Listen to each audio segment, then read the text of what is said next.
Good morning students. Last lectures में अपन alcohols का nomenclature, classification और इसके प्रिपरेशन मेथड्स के बारे में पढ़ चुके हैं। आज अपन पढ़ेंगे general properties of alcohols. General properties of alcohols. Alcohols की जनरल प्रॉपर्टीज। तो देखो, जनरली जो एल्कोहल होते हैं वो कलरलेस होते हैं और न्यूट्रल कंपाउंड होते हैं। एल्कोहल्स में भी जो लोअर मेंबर होते हैं वो अच्छी खुशबू वाले और बर्निंग टेस्ट देने वाले लिक्विड्स होते हैं, जबकि जो हायर मेंबर होते हैं वो ऑर्डरलेस सॉलिड होते हैं। ठीक है, अब देखो, एल्कोहल्स में जैसे जैसे मोलिकुलर वेट इंक्रीज होता है वैसे वैसे बॉइलिंग पॉइंट भी इंक्रीज होता है। यानी बॉइलिंग पॉइंट और मोलिकुलर वेट के डायरेक्टली प्रोपोर्शनल होता है। जैसे जैसे मोलिकुलर वेट इंक्रीज होगा वैसे वैसे बॉइलिंग पॉइंट भी इंक्रीज होगा। जैसे अपन बात करें CH3, CH2, OH, CH3, CH2, CH2, OH, जैसे CH3, CH2, CH2, CH2, OH। तो देखो, इधर से इधर जाएंगे तो मोलिकुलर वेट है वो इंक्रीज होता जाता है। जैसे जैसे मोलिकुलर वेट इंक्रीज होगा वैसे वैसे बॉइलिंग पॉइंट है वो इंक्रीज होगा। लेकिन अपन बात करें आइसोमेरिक एल्कोहल्स की। आइसोमेरिक एल्कोहल्स यानी मॉलिक्यूलर फॉर्मूला तो सेम हो लेकिन स्ट्रक्चर है वो क्या हो, अलग अलग हो। जैसे ये बात ले लें अपन CH3, CH2, CH2, OH, इसका आइसोमर बना लें CH, CH3, CH2, OH, CH3, CH2, CH3, CH, OH और CH3, CH3, CH3, OH। ये अपन ने एग्जाम्पल लिया है। तो देखो, इधर से इधर जाएंगे तो ब्रांचिंग है वो इंक्रीज हो रही है।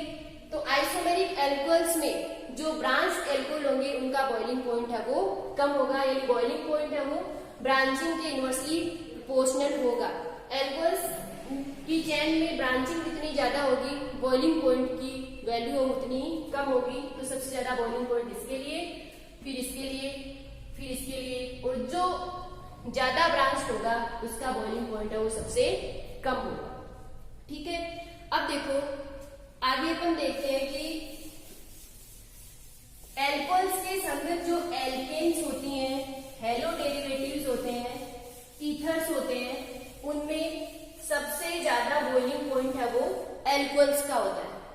अपन किसकी बात करें, एल्कोहल्स के संगत ले लें, एल्केन ले लें, हेलो डेरिवेटिव्स ले लें, ईथर्स ले लें, तो इनमें सबसे ज्यादा जो बॉइलिंग पॉइंट होता है वो किसका होता है, एल्कोहल्स का होता है। वो किस कारण से होता है, due to hydrogen bonding. Alcohols में हाइड्रोजन बॉन्डिंग के कारण इसका बॉइलिंग पॉइंट है वो ईथर, हेलो डेरिवेटिव और एल्केन्स की बजाय वो ज्यादा होता है। देखो हाइड्रोजन बॉन्ड क्या होता है, अब अपन देखते हैं हाइड्रोजन बॉन्ड।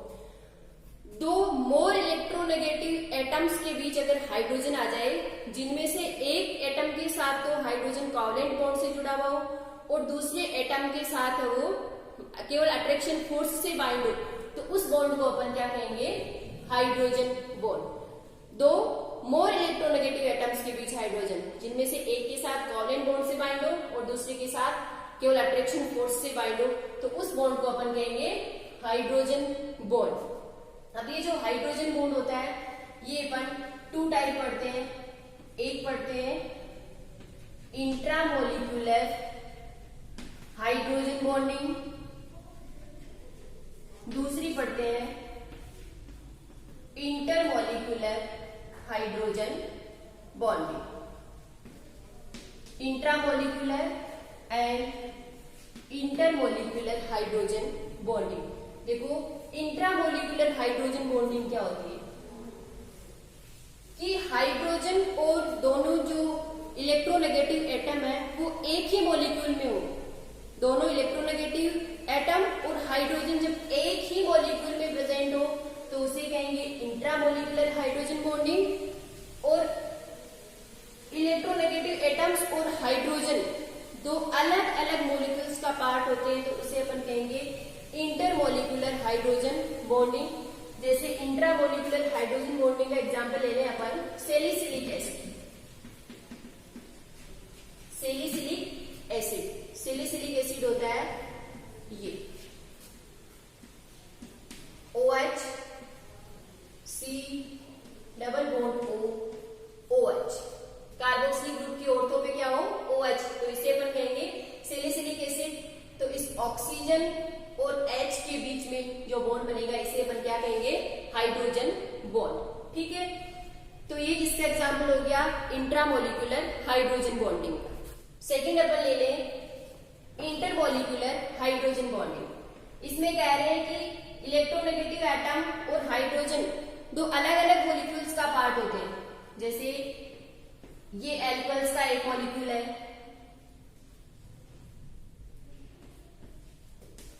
ये एल्कोहल्स का दूसरा मॉलिक्यूल है।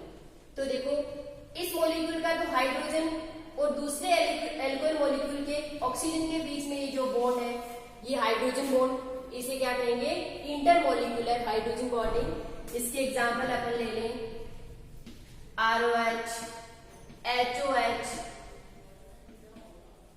NH3 और HF, इन सब में इंटरमोलिकुलर हाइड्रोजन बॉन्डिंग है वो पाई जाती है। ठीक है,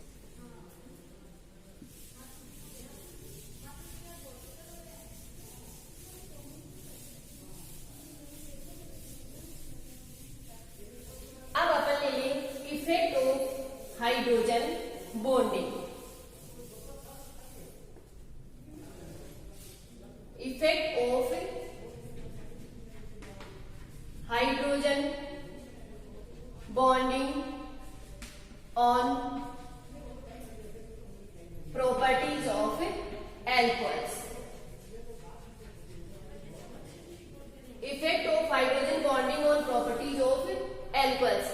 इसमें सबसे पहली प्रॉपर्टी अपन देखते हैं कि हाइड्रोजन बॉन्डिंग के कारण मॉलिक्यूल्स आपस में वो जुड़ते जाते हैं, मॉलिक्यूल्स का क्या होता जाता है एसोसिएशन होता जाता है। तो हाइड्रोजन बॉन्डिंग के कारण मॉलिक्यूल्स के एसोसिएशन से उनका मेल्टिंग पॉइंट, बॉइलिंग पॉइंट और वाटर सोल्यूबिलिटी है वो इंक्रीज होती जाती है। तो पहला क्या हो गया effect of hydrogen bonding on properties of alcohols, कि हाइड्रोजन बॉन्डिंग के कारण एल्कोहल्स मॉलिक्यूल्स का वो एसोसिएशन होता जाएगा, मॉलिक्यूल्स हम आपस में जुड़ते चले जाएंगे जिससे उनका मेल्टिंग पॉइंट, बॉइलिंग पॉइंट और वाटर सोल्यूबिलिटी है वो इंक्रीज होती जाएगी। सेकेंड अपन लेते हैं कि जो लोअर एल्कोहल होते हैं, लोअर एल्कोहल्स की वाटर सोल्यूबिलिटी है वो हायर एल्कोहल्स से ज्यादा होती है। लोअर एल्कोहल्स की जो वाटर सोल्यूबिलिटी है वो हायर एल्कोहल्स से ज्यादा होती है। क्यों?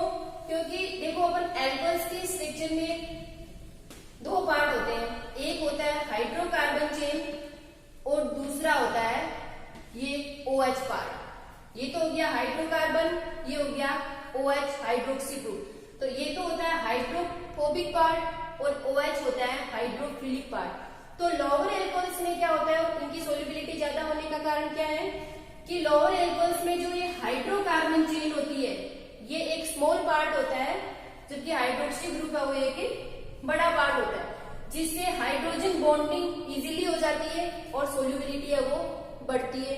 लेकिन हायर एल्कोहल्स में क्या होता है कि ये जो हाइड्रोकार्बन चेन होती है, जैसे मैं ले लूं कोई बहुत ज्यादा बड़ी चेन हो मान लो, तो हायर एल्कोहल्स में ये हाइड्रोकार्बन पार्ट ज्यादा बड़ा होने से जो हाइड्रोक्सी पार्ट है, जो हाइड्रोफिलिक पार्ट है, ये बहुत छोटा हो जाएगा, जिससे हाइड्रोजन बॉन्डिंग है वो इजीली नहीं हो पाएगी। इस वजह से हायर एल्कोहल्स की जो सॉल्युबिलिटी है वो कम होती है। अब देखो एल्कोहल्स में भी जैसे एक तो वो branch alcohol CH2 CH2 OH CH3 CH3 CH3 OH। यहाँ पर भी जो आइसोमेरिक एल्कोहल्स होते हैं उसमें जो ब्रांच एल्कोहल होंगे उनकी वाटर सोल्यूबिलिटी है वो अन्य ब्रांच से ज्यादा होगी। देखो ये दोनों आइसोमेरिक एल्कोहल है, ये अनब्रांच्ड है, जबकि ये क्या है, ब्रांच्ड है। तो ब्रांच्ड एल्कोहल की वाटर सोल्यूबिलिटी ज्यादा क्यों होगी? क्योंकि ब्रांच्ड एल्कोहल्स में जो हाइड्रोफोबिक पार्ट है, हाइड्रोकार्बन वाला वो चेन है वो छोटी होती है, इसलिए इजीली हाइड्रोजन बॉन्डिंग हो जाएगी और सोल्यूबिलिटी है वो इंक्रीज होगी। ठीक है, अब अपन देखते हैं nature of OH group. Alcohols में फंक्शनल ग्रुप OH होता है। अब अपन इस हाइड्रोक्सी ग्रुप की नेचर के बारे में देखते हैं। देखो ये होता है एल्कोहल्स में हाइड्रोक्सी ग्रुप। हाइड्रोजन और ऑक्सीजन में यहाँ पर बीच में क्या होता है, कोवलेंट बॉन्ड होता है। ऑक्सीजन की इलेक्ट्रोनेगेटिविटी वो हाइड्रोजन से ज्यादा होने के कारण ये पार्शियली है वो नेगेटिव होता है, जबकि हाइड्रोजन और पार्शियली पॉजिटिव चार्ज होता है। ठीक है, इन दोनों के बीच में कौन सा बॉन्ड होता है, कोवलेंट बॉन्ड होता है। OH बॉन्ड की इस पोलैरिटी के कारण इनका जो डाइपोल मोमेंट होता है वो भी काफी हाई होता है। ठीक है, अब देखो अपन देखते हैं acidic nature of alcohols. Acidic nature of alcohols, alcohols की एसिडिक नेचर।